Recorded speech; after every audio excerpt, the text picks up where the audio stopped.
You are listening to the Marc Guzman Podcast Experience.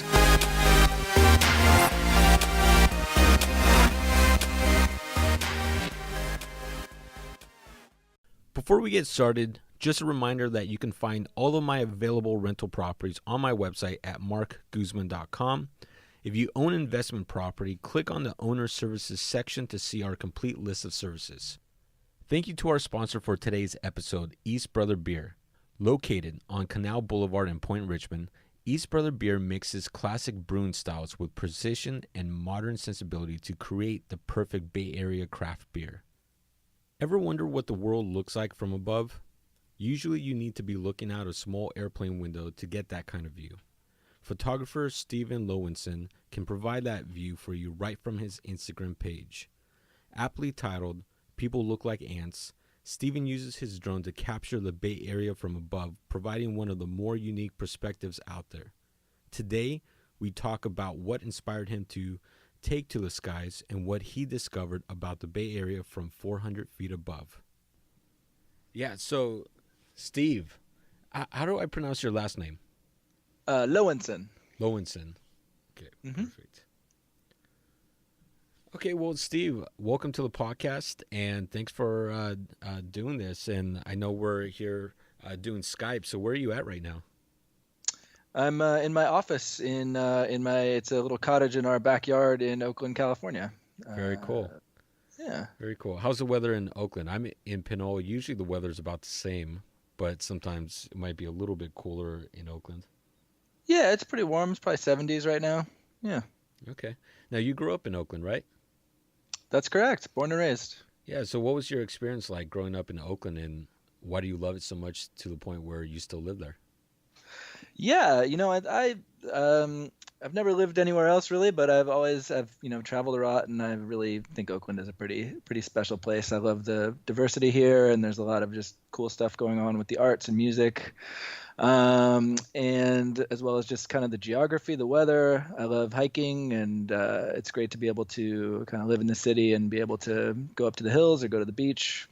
All the reasons why it's the most expensive place to live in the world. Yeah. So what's your favorite restaurant to eat at in Oakland? Ooh, my favorite restaurant. I don't know if I could pick one favorite. We just had a great dinner at Homestead on Piedmont Avenue. Okay. Ever been there? I've never been there. Oh, okay. Yeah, it's great. They do kind of like they change the menu up a lot, so it's kind of like you never know what you're gonna get when you go there. So we like it a lot, and they have the wood burning oven thing going on, so they cook a lot of food in that, which is very cool. Yeah. What kind of food do they serve? Kind of all kinds. It's kind of typical kind of California. They everything from Italian dishes to French dishes, things like that. Nice. But it's all great. Very good. So one thing I like to ask all my guests is, what has your attention right now?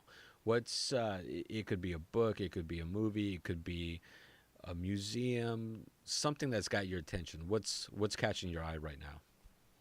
Sure. Well, obviously I've been, doing aerial photography of Oakland for a long time. And one thing that I've been focusing on recently is Oakland's sideshow scene, which is, if you're not familiar, this is sort of a subculture here where, people go out and they have these events where they'll drive cars and do these kind of donuts in the middle of the street, and people come out, and it's kind of like a big party, and it's very interesting. And so when I started photographing Oakland from the air, I noticed all these the tracks that you would see in the intersections of these twin black lines of the tires sort of screeching around and making these very interesting swirling patterns on the road that they're so sort of big that you can only really appreciate them from the air.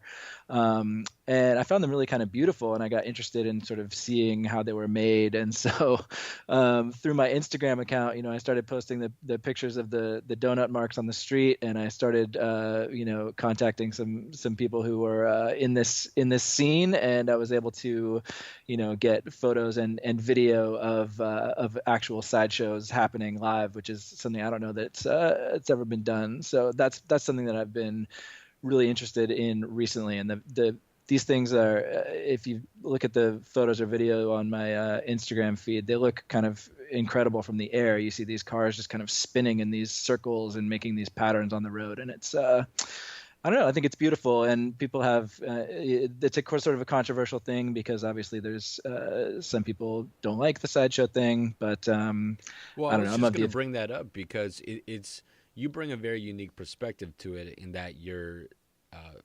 photographing these sideshows and making art out of it. Yet in the news, you really see a lot of the dangers of these sideshows. What's been your Sure. take on that? Your experience with it?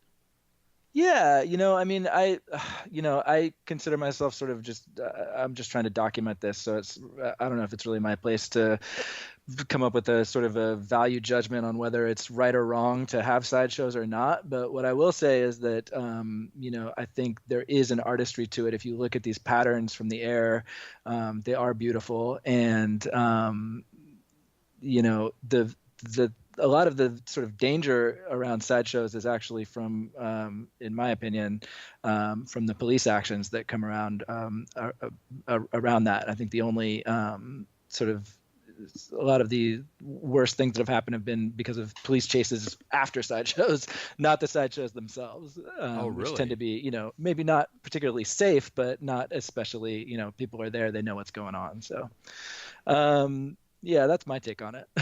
Okay. I mean, what brought you to begin photographing these sideshows? Well, I live in East Oakland and I hear them happening. And so, I got kind of interested in that way. And again, doing the photography from the air, I started seeing the patterns and I sort of got interested in seeing them happen live. So, yeah. So now that you're known as the photographer that's making art out of these sideshows, do you get the lowdown on when they're happening? Well, I would say they're already art. I don't know if I'm making art out of it. I think the drivers are making art on the roads. I really look at it as sort of a public art installation. But yeah, I have some contacts now through Instagram, and they'll let me know when things are going on, so I can go and take pictures. Now, how did you end up in photography? So I always like to find and hear people's stories of how they got into what they do today. Sure. Yeah. Well, I've been taking pictures since I was a little kid. I think, I started with my first camera when I was a kid in the 80s. It was a little Kodak disc camera. These things were only around for a little while, but they took pictures on little discs that were actually had film on a little circle. And they took terrible pictures, but I really loved it. And I just loved taking pictures and then going and getting them back from the lab and doing that. And then later on, I went to school for photojournalism at San Francisco State and kind of went on from there. Okay. What type of photography did you start off doing in the early days? Yeah, so I mean, like I said, I studied photojournalism, and I was really interested in sort of doing editorial and documentary work. And I've done a lot of photography for the East Bay Express and Oakland Magazine and other local publications. And I've kind of gone on to do, assignments for New York Times and other, bigger publications like that. So I started off kind of in editorial, and then I've also branched out into commercial, and I've done wedding photography, and I've done and now I'm starting to do some real estate photography. So it's kind Okay. of it's the freelance hustle. I kind of do a little bit of everything. Yeah. Do you find it pretty difficult at the beginning to make a living out of photography? um yeah, I mean, it is difficult. You have to work pretty hard to kind of make that transition from part-time to full-time. But I think, I did it, and people have all different ways of getting into the field. But I sort of did a gradual transition. I had a day job doing IT work, and did that for a while, and then I was able to sort of gradually transition into doing photography full-time. So, and I've been doing that for about 10 years. That's very cool. Now were you like for the New York Times and East Bay Express for these big publications, are you contracted or hired to do certain photography, or is it really they love your photo and they buy it off of you for their work? Oh, so it happens different ways. No, it's usually assignment photography. So they'll contact me and say, "Hey, we need a picture of this thing." And they'll send me to take a picture of a person or an event. It usually works like that. Okay. Now you're doing some drone photography these days, and I assume you're using that for real estate. I'm in real estate, so Hmm. you do real estate photos too, and I assume the big trend right now is really using drones for videos and for photographs, right? Yes. And so you're using this drone also for the sideshows, and that's been very interesting because you're not just taking photos as a person on the street of the sideshows. You're also using the drone for this type of photography, correct? Absolutely. So from like what has been like the number one thing that you've taken out from photographing the sideshows using a drone?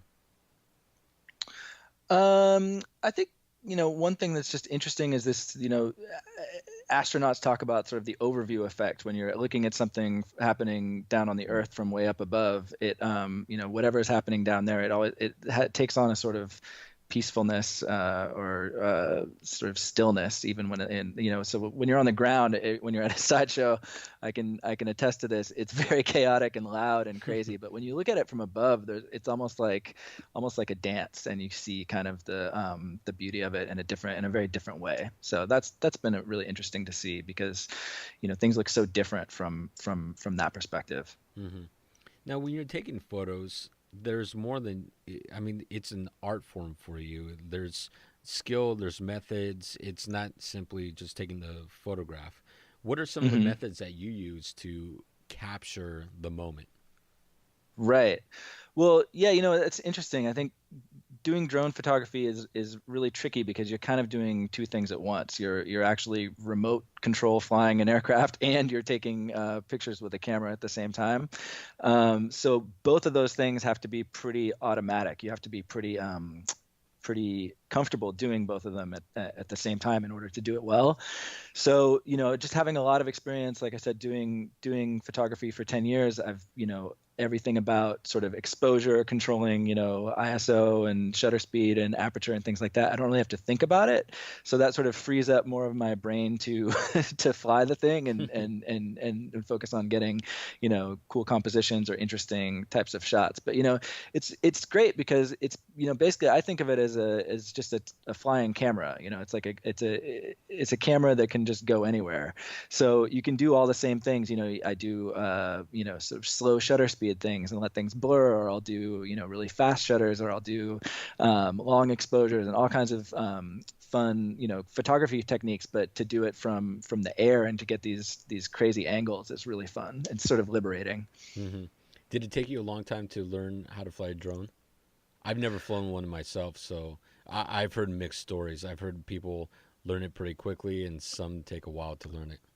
Right, I hear that too, and I always ask people, I was like, "How did you ever crash?" And I've never crashed it. I do think I grew up playing video games, so I think there's a certain amount of hand-eye coordination that does help if you are going to do it. And then it's also sort of a matter of, you do have to be pretty careful. They have some built-in sensors and things to keep them from crashing, but you can still crash it. So I always tell people, if you're starting out and flying a drone and you don't want to crash, fly high. People always tend to stay close to the ground because they get scared that if they go up too high that they're going to crash. But really, it's the opposite. If you go up high, there's nothing up there to crash into. You're not going to hit a tree if you're flying over them. But if you're flying close to the ground, there's a lot of stuff to hit. So that's my number one recommendation to people is to fly higher than you think, and you'll actually be a little safer. And most drones have pretty good range, right? They do, yeah. I mean, you're supposed to keep it within line of sight, but they'll fly. I think the range advertise it. If you're sitting it kind of depends on line of sight. So in the city, it's a bit shorter. Like if there's tall buildings around, it's not going to go as far. But if you're flying it out over a lake or over the ocean or something, I think it's like 2 miles or something like that. But Wow. I try to keep it a little closer than that usually. Yeah.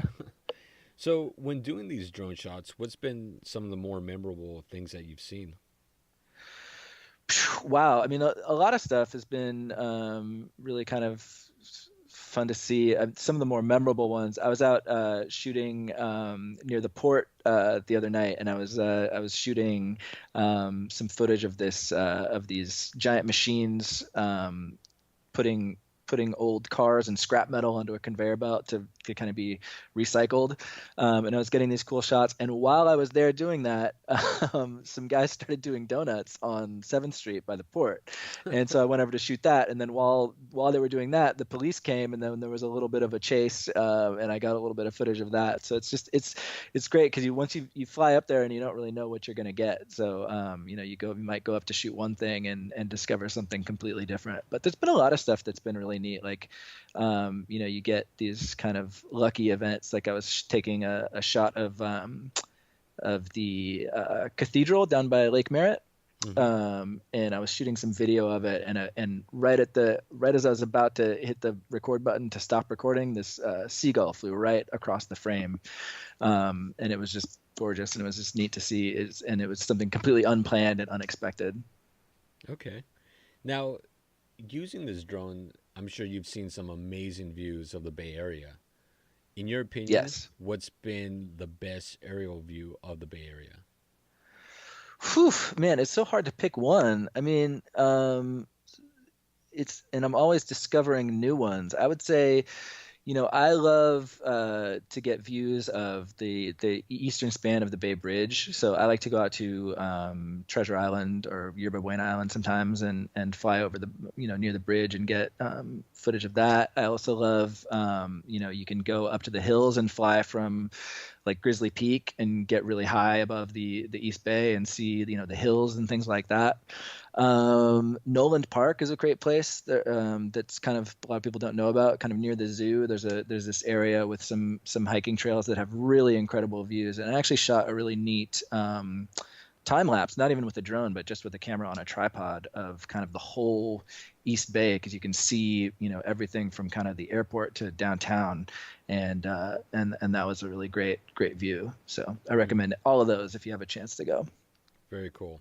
Now lately you've been doing a lot of sideshows, correct?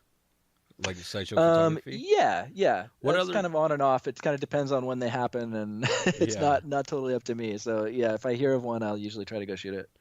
What's another type of photography that you typically do? Oh, I've been doing a lot of, like I said, time lapse is something that I've been interested in. I haven't been doing as many of them recently, but I love doing sort of time lapse videos and shooting sort of landscapes, and that's something that's been really fun about posting a lot of this stuff on Instagram, is that you can just share things that as opposed to just a photograph, you can do videos, you can do time lapse, and I really like this medium because it's kind of, I really like to think of it as just sort of moving pictures. And so, instead of doing like a whole soundtrack and making a video with edits, you can just sort of post a cool clip and people can go, oh, that's really cool. So time lapse is great. I took a trip up the coast recently and I shot a lot of photos and footage and time lapse stuff of just sort of the north coast of California, and got some really amazing shots of, in Mendocino and places like that. So that video is up on my Vimeo account if people want to check that out. Okay. And then what's a tag name for the Vimeo account?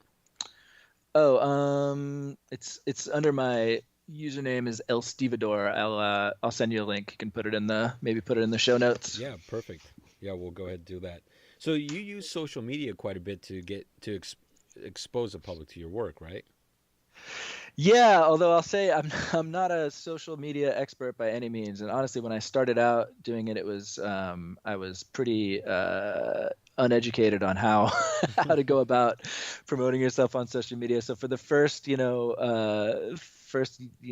months or something, when I was posting things to Instagram, I wasn't doing any hashtags or anything like that. So nobody was finding my work. And then eventually I was like, oh, how do you really supposed to do this? And I started doing, more hashtags and promoting it a little better. And I've sort of slowly started to grow a base of followers. But that's been interesting because it's a skill that you have to kind of learn, and it wasn't something that I took to naturally. I just mainly want to focus on taking pictures, but it's also important to if nobody sees them, then what's the point? Yeah. Yeah, you got to use those hashtags and make sure they're the correct ones, and hashtags that people will actually research, look up, and Yeah, actually use on a consistent basis. It's a whole. I mean, there's companies that are built on marketing around hashtags. I mean, it's that right. much of a science and art, to really Yeah. expose whatever you're trying to market. Absolutely. It was a trip. When I first started doing it, I wasn't using any, and then I started, doing a couple hashtags on some posts, and immediately started getting, more people seeing it. So I was like, oh, okay, I guess this does make sense. Yeah. So, what's been like the best part for you of being a professional photographer? Huh. I think one thing I love about it is just the variety. Every day is different. I might be shooting, a house listing for a real estate thing one day, and then the next day I might be taking pictures of, a band or something. So it's great to just to be doing something different every day. So that's the Mhm. part I like about it the most. And similar to, I think, being in real estate, I get to be my own boss, and I really like having the flexibility to kind of work on the things that are interesting to me. Yeah. Now, me being in real estate, I and doing the podcast, I have a sub series called Highest and Best where I really just discuss real estate with other real estate professionals. And I know I'm gonna get this question from a few people. How much do you charge for real estate photos? Oh, well, I have a whole price sheet available. I have a listing, real estate listing photography website. It's thelistingpost.com, and if you go there, you can see some examples of my work, photos, videos, aerials, virtual tours, and there's pricing for all of it there. So Perfect. feel free to take a look. I'm trying to do a little bit more of a personal take on real estate photography. I know there's a lot of competition in this space. The real estate in the Bay Area is a huge business. So, I'm interested in doing a lot of more of sort of videos that with a little bit more of a narrative that where potentially have the realtor talking about the place and tell a little bit of a story about the house. So that's kind of what I'm focusing on right now. Okay, that sounds very neat because, yeah, I mean, if you look at a lot of the professional photos that are done for property listings, they tend to all look the same. You have the Hmm. same typical staged home. You have, they're very nice photos, but it's all kind of like the same. Everyone does the same thing. I guess if you Right. try to add a narrative to it, that gives the property and even the listing agent a lot more context to work with, right? Absolutely. And I think, with the way the real estate market in the Bay Area is so crazy right now, it's almost less about selling the house to the buyer than it is about selling the agent. Hmm. So if you can tell a story about what you're doing to this house and how you've made it, how you've done things that are unique and make it, a better sale, then I think that's a story that's very much worth telling. Okay, so you're using photography and even video to basically tell a story about the agent and I would assume the property in the neighborhood then, right? Yes, absolutely. And so, the aerial drone shots are a part of that. It's nice to see, the neighborhood or even, the house from the air, but it's also, I like to shoot interviews and shoot, footage of the neighborhood and things like that. Hmm. Now, being a professional photographer, what's been the most stressful part for you? Or, Honestly, or probably the most stressful part is when my computer breaks down. isn't it amazing how much we depend on technology and once it disappears because it breaks or, It's gets stolen or it's something, it's crazy, right?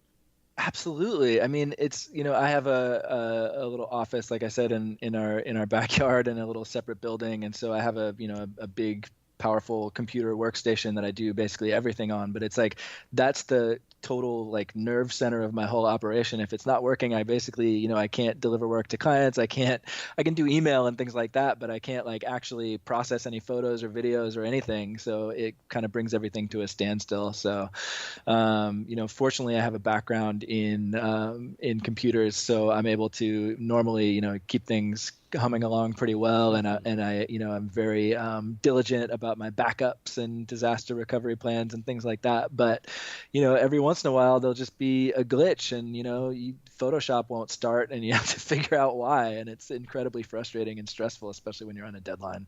Yeah, so you edit all your photos and videos yourself then, right? Correct. Yes. Yeah.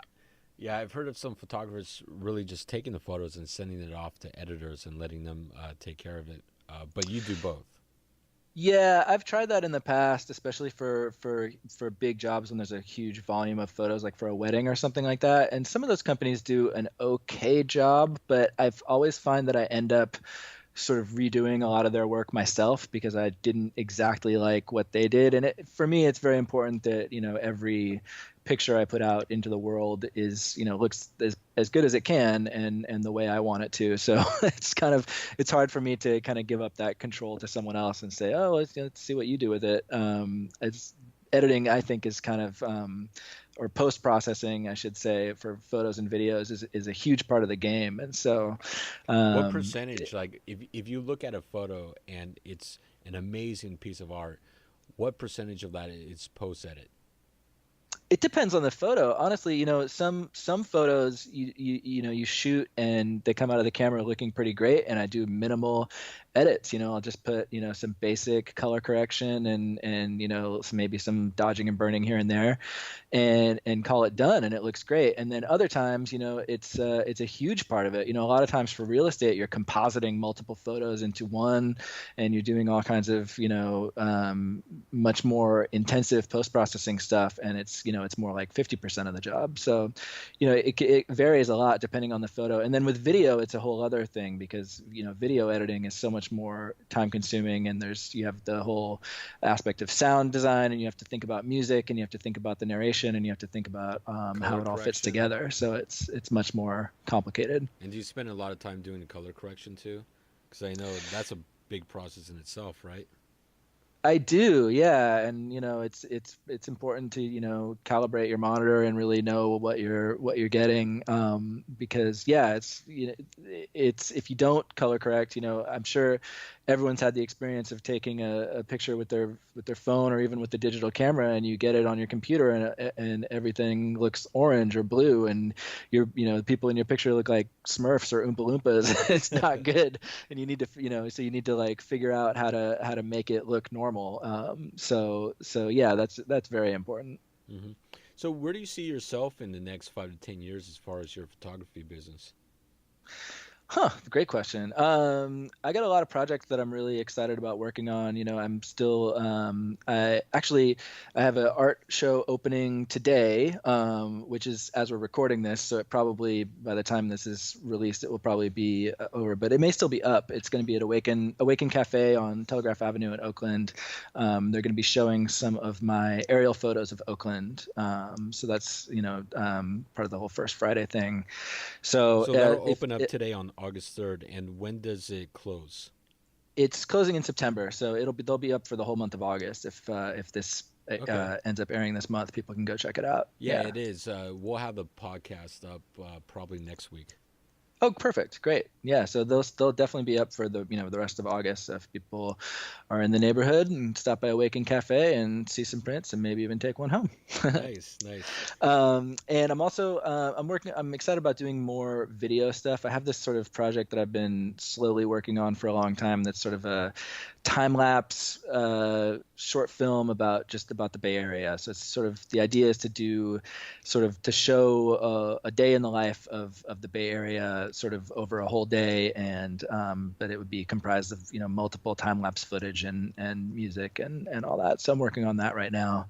Well, I would imagine that's going to be a very hard project to work on, just because there's so much happening in the Bay Area. I mean, what do you prioritize to capture? Well, I've basically, I have sort of a loose structure in my mind. It's about sort of capturing, the start of the day with people, commuting and doing footage of, freeways and things like that. And then as the day goes on, sort of people working and then nighttime, into the night and things like that. And then also sort of recreational time. So it's interesting. So I've basically been just kind of shooting little bits of it here and there. And then the idea is to kind of put it all together. So that's kind of an ongoing project that I'm continuing working on. But I've also got I'm also excited about doing some new techniques for photography with drones and doing some experimenting with lighting things on the ground and shooting them from the air, which I'm still working out how I'm going to do. But I've got some. So say that Go again. ahead. So you're looking to do things on the ground and shoot them from the air. What do you mean by that? Well, okay, so in traditional photography, you'll light things. You'll set up lights or strobes, and you'll cast some light on your subject that you're taking pictures of. And that's something that people have been doing for years and years and years with regular photography, but I haven't seen that done as much from drones. So I'm interested in flying drones over, say, a building or a place, and then using very, very powerful strobe lights to light it from the ground, so that you'll be able to do sort of interesting lighting techniques that you would sort of use similar to what you would use in maybe product photography or even portrait photography, but then apply that to aerial photography. So that's something I'm very interested in, and I'm just starting to experiment with. That sounds really cool. Yeah, I think it will be. We'll have to wait and see. Yeah. And then, have you done much travel photography? Some, yeah. I have two kids now, so I don't travel as much as I'd like to, or as I used to. But we are traveling a bit, and I went to New York in March, and I did quite a bit of photography while I was there. I made a short video of that, which I think is on my Instagram as well. So yeah. Yeah, and then whenever I get a chance, I like to take little road trips, like I said, up the coast or just to different places and shoot some stuff. Mm-hmm. So the Bay Area has definitely had a lot of influence on you, and you continue to live in Oakland. So we've talked about some of the best places, your favorite restaurant. What's been typically for you the best event that you think photographers should go to capture good photos? Ooh, an event in Oakland to go to, huh? I mean, I would say just go to as many events as you can. I love doing candid sort of street photography. And so anything like an event like the Art and Soul just happened, which I actually didn't make it to this year, but that's a great, anytime where there's, or First Friday in Oakland, you can go and just, there's all kinds of amazing people out on the street and things going on. There's, dancers and skaters and all kinds of things you can take pictures of. So if you like that kind of photography, any event in Oakland, you've got, the Juneteenth festival. There's all kinds of things where there's just people out in the street. That's always a great place to go take pictures of people. Very, very neat. So, Steve, I want to thank you for being on the podcast. And before we go, what's your Instagram handle again? Right. So it's People Look Like Ants, and it's all shortened together as one word, no spaces. So it's just People Look Like Ants. So yeah, check it out. Great. And then send me the website link or the Vimeo tag, and then Definitely. We'll put it into the show notes there for you. And great. Thanks for being on the podcast. And we'll let you know when this goes live next week. And good luck with art gallery that you've got going on with your photography. Thanks so much. It was great talking to you. Yeah, same here. Thank you so much for listening to the podcast. Thank you to our producer, Sam Lubman. Please subscribe, like, comment, and share the podcast. Remember, you can listen to the podcast on iTunes, Podbean, iHeartRadio, Google Play, SoundCloud, and anywhere else you listen to podcasts. For more information on my business as a property manager and real estate team, go visit my website at marcguzman.com. I really want to thank all of you for listening. It means the world to me, and I hope today's episode provides you value in your day-to-day life. I created this podcast to help showcase the many great people that live in this world and help share some knowledge that I've learned along the way in life. Again, thank you for listening. check out our sponsors, and I'll catch you on the next episode.